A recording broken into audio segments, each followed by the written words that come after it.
I'm going to start off with the statement that I want everyone watching this video to hear. Fate Extella Link is the finest example of a Warriors game currently on the market. It takes the slow advancements of the Warriors franchise that Koei Tecmo has built on over the years, as well as the developments they learned from their own spin on the formula they tested out in their previous game to make a Battlefield action title so groundbreaking that it is now the new standard for what a Warriors game should be. In the wake of Dynasty Warriors 9's disastrous reception, this game seems like a direct challenge to Koei Tecmo, stating clearly that there are others who can replicate their classic formula and do it better, sleeker, and more mechanically satisfying. Simply said, Fate Extella Link is shockingly good, and after multiple rewrites, I found that I simply couldn't begin this review in any other way other than to state that outright. To me, it is simply that monumental. This is Warriors Dojo, and as the name suggests, I have dedicated much of my gaming time throughout my life to this kind of experience, and I say without a doubt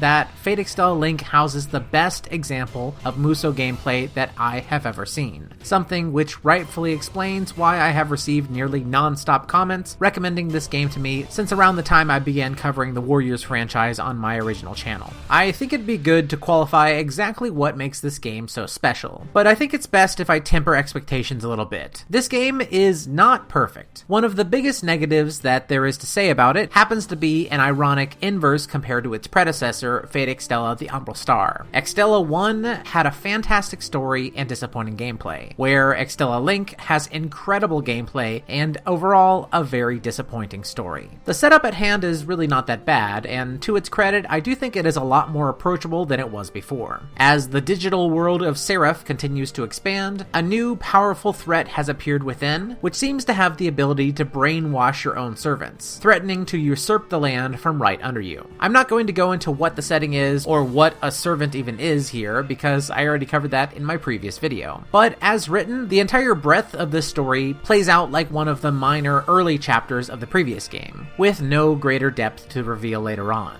On top of this, despite some characters having grown or changed in certain ways as a result of the last game, Fate Extella Link makes it clear somehow that this is not a direct sequel. Like me, you might not notice until both Elizabeth and Archimedes turn up, two characters who were critically important in the last entry, with Elizabeth simply not mentioning or showing evidence of any previous events, and then the protagonists themselves stating that they had never met Archimedes before. If you played the Umbral Star, then this should sound very, very strange. There are definitely some real mental gymnastics that players of the previous game are going to have to do in order to make Link's story even somewhat coherent. But ultimately, how I squared this circle was just to say to myself that we must be in some kind of alternate dimension, and events that were the result of Archimedes or Elizabeth in the last game somehow still happened without their intervention. This definitely was not a satisfying conclusion, but it's what I had to go with as my foundation, and I just had to ignore how this completely severed the enjoyment of the connections I made with these characters in the last game.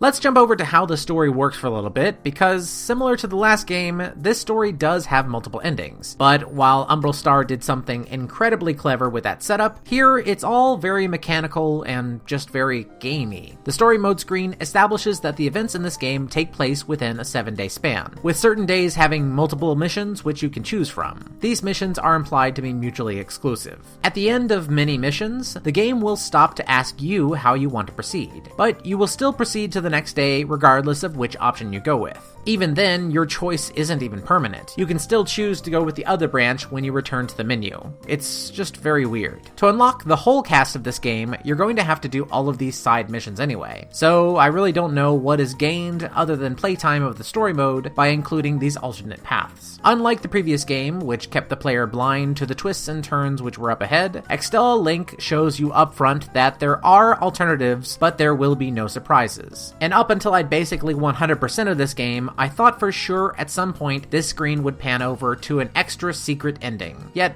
nothing ever came. Unfortunately, it isn't just the story mode setup that has taken a hit. When it came to the writing and presentation of its story scenes, it also comes up lacking. Rather than actually rendering these scenes, the game has instead gone with the visual novel approach, with character art and text boxes on top of a still background. Even some of the most important scenes are rendered in this way, and though it is really hard to put my finger on it, the actual writing of the individual characters was a lot less compelling. As a matter of fact, the amount of time spent on actually telling the story is reduced as a whole. And while some players may not have liked the extreme detail that the prior game went into between battle, especially with its many long digressions for the main character to have inner monologue, it was a distinguishing feature that made the series stand out, and I feel pretty gutted that it was completely simplified here. Honestly, I have to wonder if Fate Extella Link, which was strangely bisected off of the previous game's story beats, was made with the intention of just getting something out there that implemented the lessons that the team had learned since the Umbral Star. Whatever their reason was, what was the best part of the last game is ultimately very forgettable here. It's definitely worthwhile to play through the story mode and to listen to what's going on, if only because learning about the new servant Charlemagne and the game's villain and how they connect to a servant from the previous game is a very interesting tale. Musou games with merely passable story modes are really nothing new, but I may have set myself up for disappointment here, especially with how high the last game soared in that respect. I really hope that this is something that can be evened out a little bit better in a potential sequel, whatever timeline they decide to go with.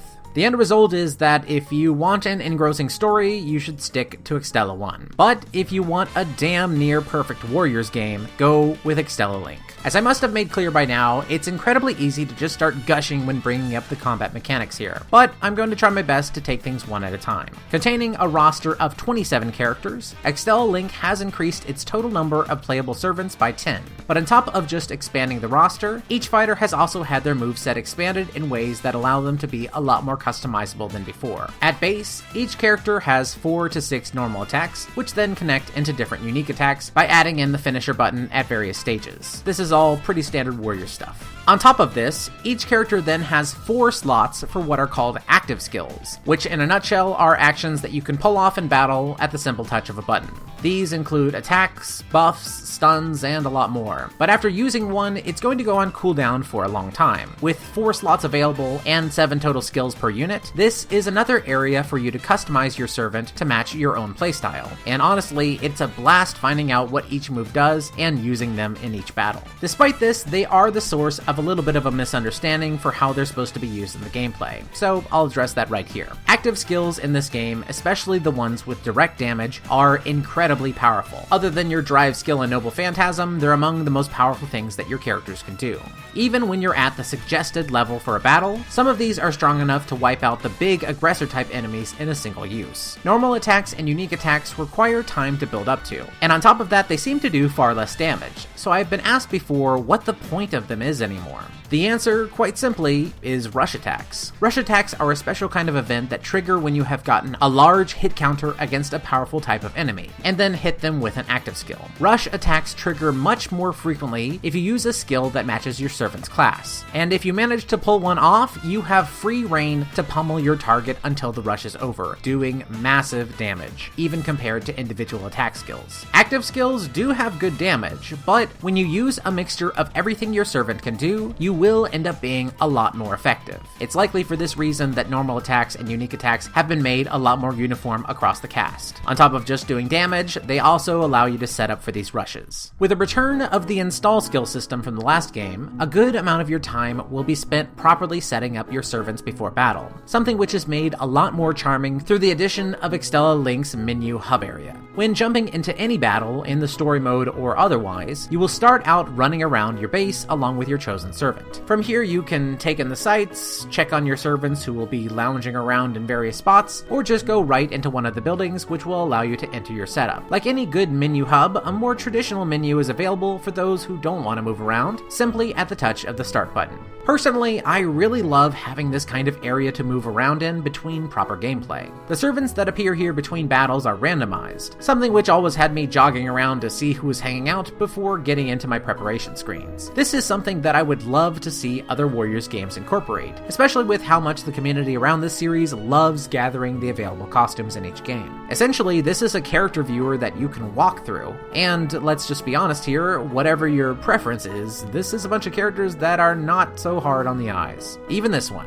There's gotta be someone out there who's into it. When you finally finished up with your preparations, or other activities from the hub, it's time to enter the actual battles. Fate Extella 1 did feel good to control, but ultimately suffered due to it being a first-time effort. I liked a lot of what they were trying to do, with segmented maps connected by jump points and very capture-focused gameplay, but frustrating invasion mechanics combined with far too much mob grinding made each battle an absolute slog. But I'm happy to say that literally every single one of my complaints was addressed in Extella Link. First of all, enemy sectors almost never require cutting through certain numbers of weak enemies just to spawn in guardians like before. This is something that can happen, but usually doesn't because of the introduction of a new sector level system. Basically, enemy sectors which are surrounded by other enemy sectors will require you to mow down lots of troops before spawning in the leader. But if you go to a sector that is connected to a sector that you control, this is going to be completely unnecessary, and instead you can just get right to fighting the leaders right away. This is a fantastic change that tremendously speeds up gameplay. This alone as a change would have been enough to me, but when it comes to navigating these maps, even more improvements have been made. Whereas the last game had a problem with overly large sectors, as a general rule here, each individual sector is a lot smaller and a lot more straightforward to navigate.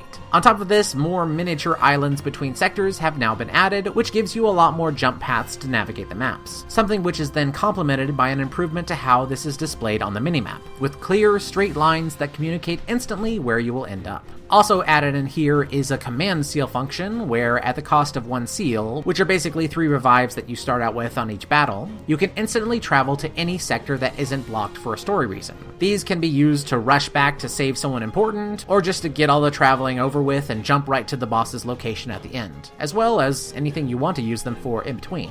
I really like how this is balanced. Using this even once will lock you out of using your full 3 seal power-up option, something which can give you instant access to your Noble Phantasm, which in this game can also be used more than one time. Finishing things off, the issue of the horribly frustrating plant enemies, which could spawn in near endlessly and always send invasions out, has thankfully been adjusted. Plants are still in the game, but don't generally come back other than in scripted events. Now, plants are more like a map hazard event, one of several which can now happen as these battles go on. These events include starting the map with enemies that create heavy fog of war, small towers which threaten to poison and forcibly retreat your allies if not destroyed in time, special zone bombardment onto your main ally which must then be stopped by defeating a specific enemy on the map, and much more actually. These give the game's battles a lot of variety, on top of an additional mission system which have you trying to fit in extra tasks in exchange for extra rewards. All in all, these keep you on your toes at all times. However, none of these ever dip over into frustration or overuse. As I continued playing into this game, I quickly began to realize the incredible number of little tweaks and fixes that the developers had implemented, and how basically there wasn't a single fix here that was really miscalculated.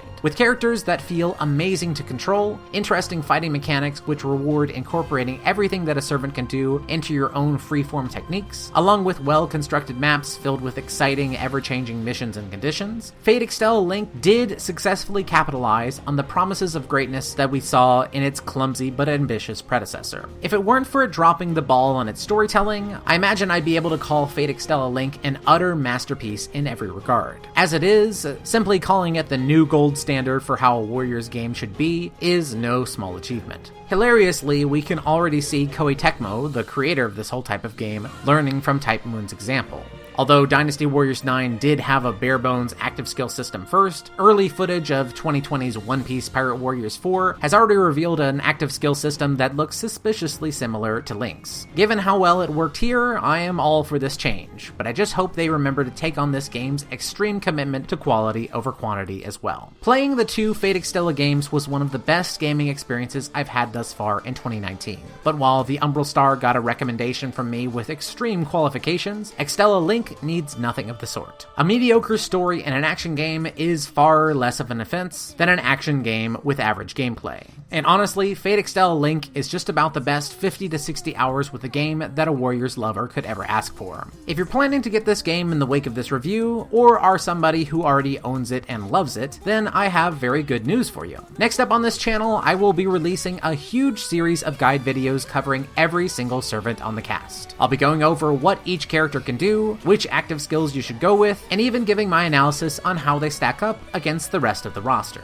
That means I'll be releasing 27 guides in total, so it's something that's definitely going to take me a while, but I am doing my best to approach this in chunks that I can release in short succession. As a matter of fact, the first third of these guides is already completed and available for viewing up on my Patreon account. If you are able to do so, Warriors Dojo could really use your support over on Patreon. Even just $1 makes a huge difference, and allows me to keep on making great Warriors content, even as creators such as myself have to keep on fighting YouTube at every step of the way. Giving a single dollar will allow you to go watch my first guide video right now, as well as watch each subsequent video that I make on this and my original channel Shanebrained 1 week early. If you really want to support me and get an even bigger perk, you can pledge slightly higher and be able to instantly watch every single video I make without having to wait for a full season to be completed. I hope that you can take a moment to click on the link during the end card or in the description right now, and take an active role in safeguarding this channel's future. Thanks again for watching, everybody. I hope you take care. I'd like to give a special thank you to my top patrons Minute Rice, Henry Gutierrez, and Ignis Isel, as well as everybody else who's currently supporting me on Patreon. Thank you all very much.